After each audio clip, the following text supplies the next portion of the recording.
This is a normal Thursday afternoon for the Emory women's basketball team. They prepare for their home opener against crosstown rival Oglethorpe University tomorrow night. Every athlete knows that game day is the most exciting part of the college athlete experience. But what happens when that's taken away from you? This is the reality for 3 college athletes who have been diagnosed with chronic Lyme disease, a bacterial infection primarily caused by deer ticks. These are their stories.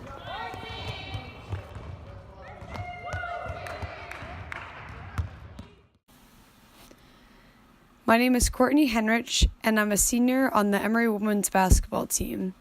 My journey with Lyme disease started in November 2016 when I was diagnosed by a Lyme literate doctor. I had first experienced symptoms such as chronic fatigue, joint pain, muscle weakness, headaches, and fevers before I was diagnosed. As a basketball player, practice became almost impossible, and even simple tasks like reading a book or studying for an exam became extremely difficult from the splitting migraines I was starting to experience. I went to several different doctors without much success and eventually had to return home to New Hampshire in November to see a Lyme literate doctor. Upon seeing the Lyme literate doctor, he diagnosed me without even doing any tests based on my symptoms. I was put on a regimen of antibiotics right away. I started taking azithromycin, amoxiclavone, and sulfoxamazone, 3 things that I still can't say, for a 4-month course of antibiotics. Since then, I have done about 16 months total of antibiotic treatment, with other therapies and alternative treatments such as infrared sauna treatment, herbal supplements, and acupuncture and massage therapy. Everything was looking up until April of 2017 hit. I had been recovering on a steady pace, but in April I hurt my knee, and all of a sudden it was swelling up to the size of a softball.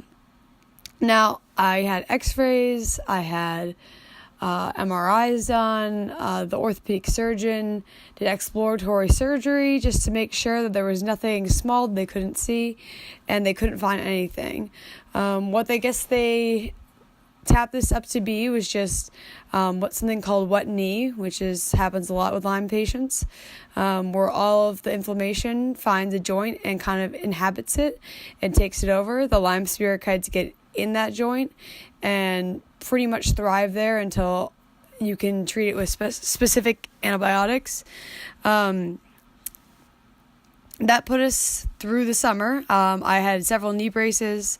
Several times they had to drain my knee just so I could physically move around. I was unable to exercise, so I got really out of shape, even though before I had been getting back into basketball conditioning shape.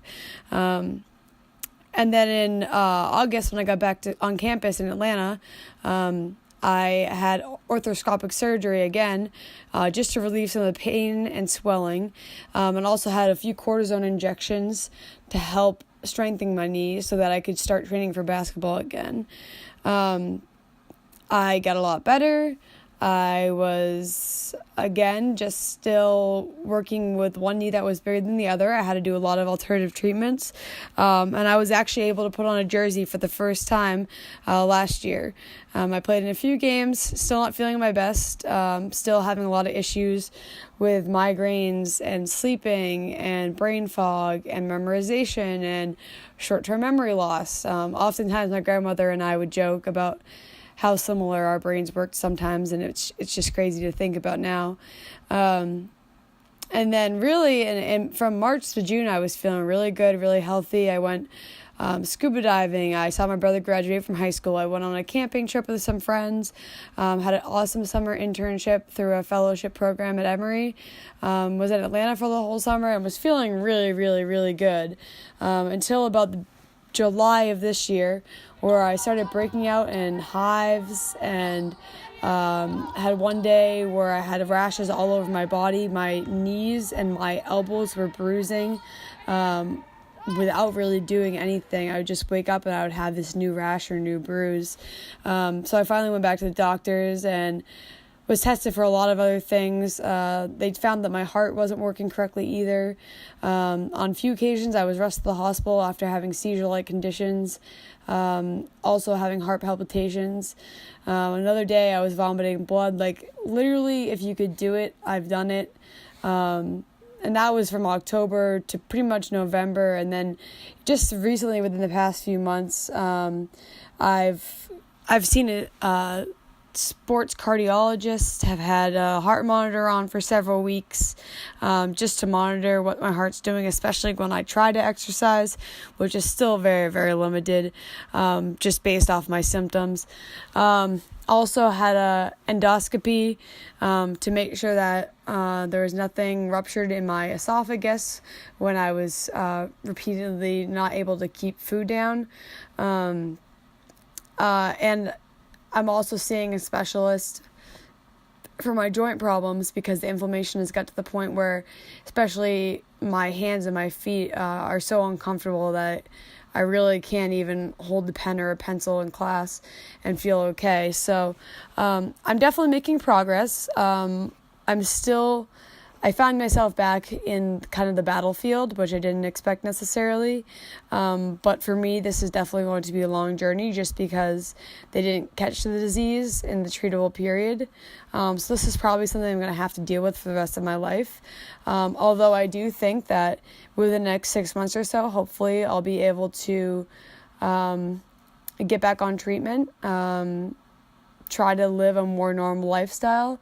I don't really think that I'm going to be able to continue with athletics because the strain that it puts on my body pretty much just fights back against it. And the Lyme causes my joints after any impact to really swell and become very painful to the point where I can't walk, I can't sleep. And at that point, I mean, if I can't perform basic functions, it's almost impossible to try to do it without facing the disapproval of my doctors and trainers. So although it's something that I do want to continue, and I'm still on the team, right now I'm having to take a more of a sideline role, more of a leadership role off the court, just so I'm not able to be on the court right now. But I do think that there's a lot of hope for people with this condition, and we'll hear the stories of others after me. So next you'll hear from Jenny Aguiar, who was my freshman year roommate at Wesleyan University before transferring to Emory.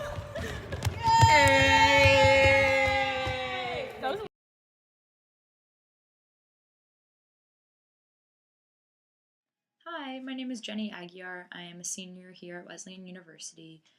Courtney was my freshman year roommate here at Wesleyan and asked me to send a video talking about what it's been like to have Lyme disease for the last 16 months.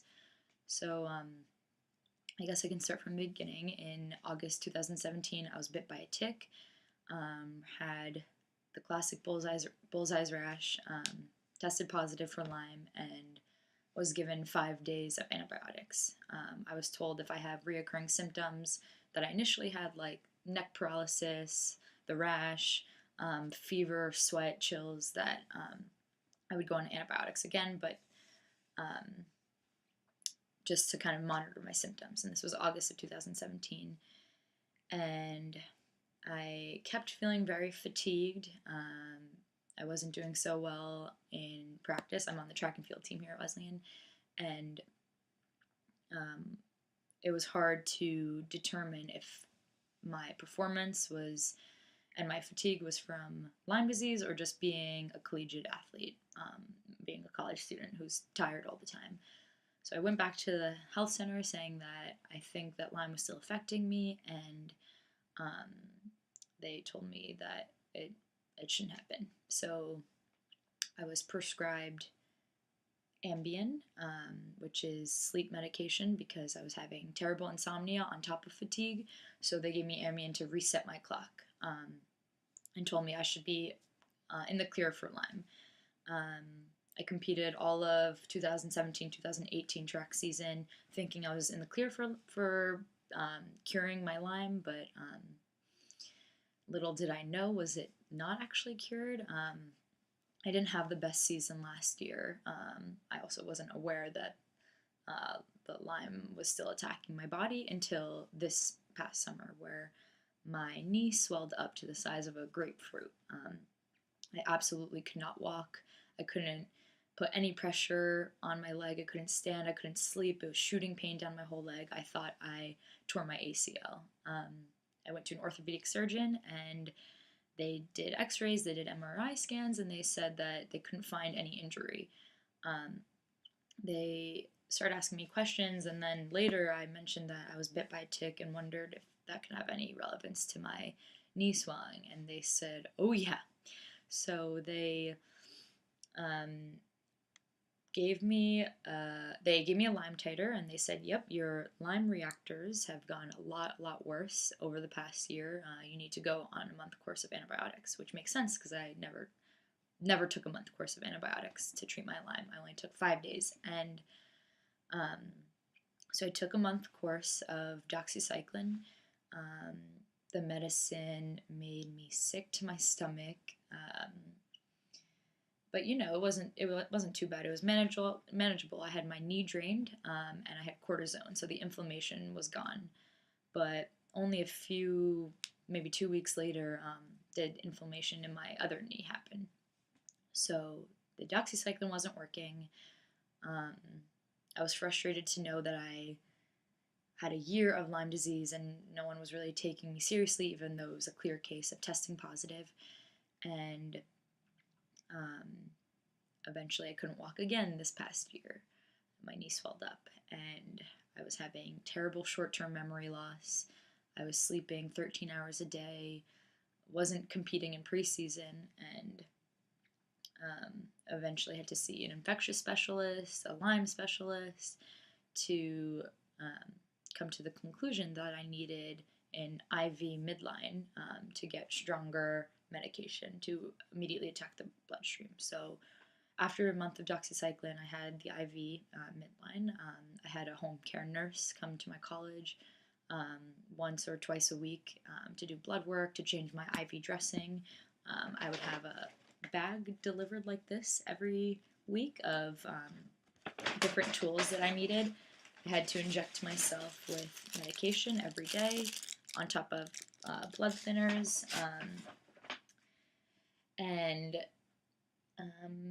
Yeah, that was kind of the gist of it. After my IV was done, actually before my IV was done, I wasn't really getting any improvement or any signs of improvement until and I called my doctor, and I was talking, and I was very frustrated that I wasn't getting any better even with an IV in my arm, and she talked about potential surgery.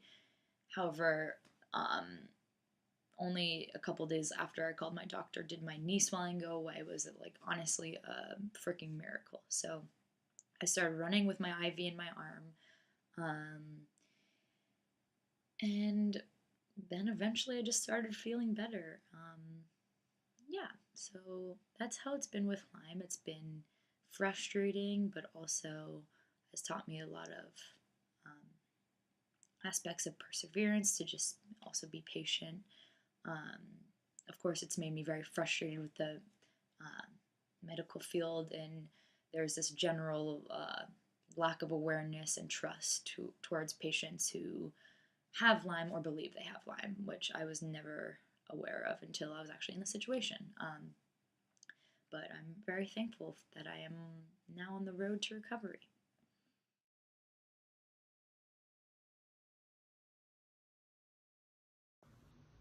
Hi, my name is Caitlin Mitchell, and I am here making this video today to talk about some of my health journey, specifically to do with Lyme disease. So I have been suffering from health issues and been having health challenges for about 7.5 years now. So it started when I was about 15 and a half, and I'm 23 now, so it's been quite the ride. I started presenting symptoms of Lyme disease and different health issues when I was 15 and a half, and I didn't get the diagnosis until September 2013, so it was about 2.5 years later, and during that time I basically was misdiagnosed. I was going to all these different doctors, no one could figure out what was wrong with me. I was slowly getting worse and worse and worse. My symptoms were mainly muscle pain and muscle tightness, to the point where I almost couldn't move. Walking upstairs became very challenging. I almost had to go into a wheelchair.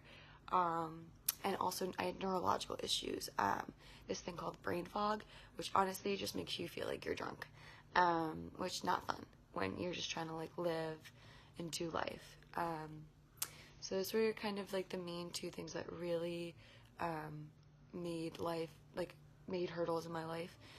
I finally, like I said, got the diagnosis of my senior year of high school in September, and I went to a Lyme specialist, and not only did I have Lyme disease, but I found out I had like 8 co-infections, including Babesia, Bartonella, Mycoplasma pneumonia, which are just other infections and bacteria that you can get from like a tick outside of the Lyme.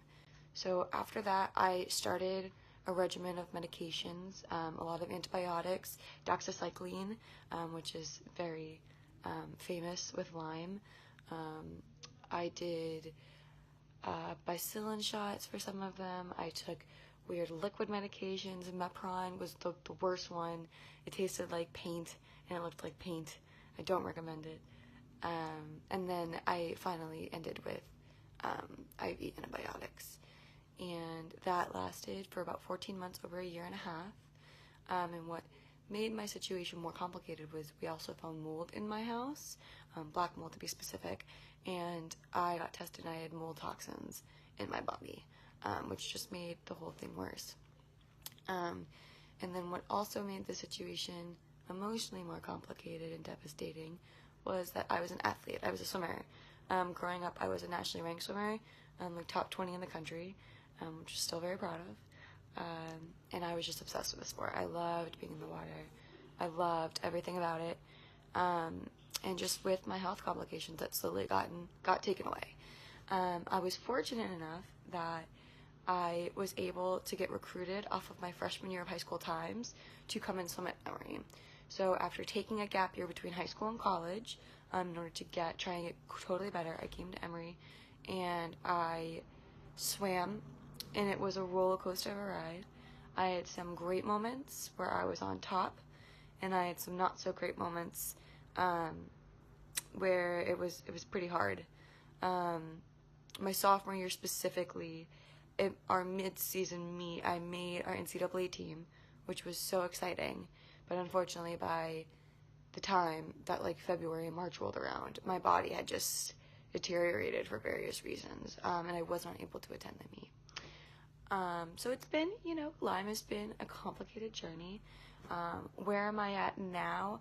I'm doing better. I would say that all of the issues that specifically were linked to the infections, to the mold, to the Lyme, are eradicated. Like, they are good. I don't suffer from those anymore. I haven't been on antibiotics since my gap year, so it's been about 4 years, which is great. But all the Lyme literature, all the really informed doctors will tell you that when you come to kind of the end of your Lyme journey, often there will be kind of this spiritual healing that has to happen. And I believe that transpires because when your body is in a chronic fight and flight for so long, it takes a while for kind of your sympathetic nervous system to cool down and your parasympathetic, that regulation, to transpire again. And that's kind of where I'm at right now in regards to trying to balance that out again, get my body to relax and recognize that it's safe and I am healed and ready to kind of move on with like a normal, not super intense lifestyle anymore. So that's a piece of my health journey in a really consolidated way. Yeah,